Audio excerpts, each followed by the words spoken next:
আইরে নিষ্ঠুর কবর, কবর রে। কত মানুষ জীবনে কত দেশে যায় আবার ফিরে আসে। কবর নামের দেশে যারা গেছে গো আর ফিরে আসে না। মাউত কবে জানি আমাদের কার নামে কবরের ডাক পাঠাইয়া দাও। কবে জানি কার সন্তানেরা এতিম হইয়া যায়। কবে জানি রে ঘর থেকে বাহির করলে আর ঘরে নিবে না। ওই দিন আসার আগে তোমার ঘর, তোমার বন্ধুর ঘরের পক্ষ থেকে আয়োজিত মাহফিলে আমরা যারা হাত বাড়াইছি, আমাদের জানা অজানা সবগুলো গুনাহ তুমি মাফ করে দাও। আল্লাহ, আমরা গুনাহগার, গুনাহগার গো, আমরা গুনাহ করেছি, আমরা তো জানি না কেমনে তোমারে ডাকলে ক্ষমা দিবা। শুনেছি শেষ রাত্রে গাছের ডালে ডালে পাখিরা মধুর কণ্ঠে তোমারে ডাকে রে আল্লাহ।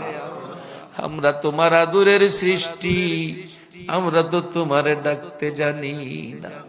দুইটা হাত বাড়াইছি, ছোট সময় বাচ্চারা মা কইয়া ডাকতে পারে না, মারে দেখলে হাত পাও নাড়াইতে থাকে, মা দৌড়াইয়া টাইনা কোলে নেয়। আমরা ডাকতে জানি না, দুইটা হাত বাড়াইছি রে আল্লাহ। কে কত গুনাহ করেছি, কে মেয়ে কে পুরুষ, কাউরে কিছু কইও না আজকের মাহফিলে। আমাদের জানা অজানা সবগুলো গুনাহ মাফ করে দাও। আল্লাহর একটা দরখাস্ত, তুমি রাগ হইও না। তুমি রাগ হইলে আমরার মনের দুঃখ কার কাছে বলবো?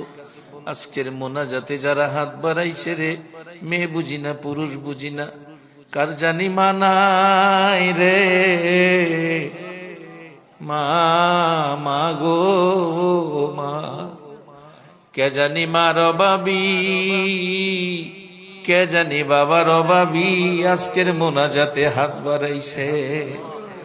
বাবা, বাবা গো, সন্তানের মায়ায় জীবনে কত কষ্ট করছো, কত বাবা সকালের খাবার রাত্রে খাইছে, খালি পায়ে ঈদগাই গেছে, সন্তানের জুতা পরাইয়া নিছে।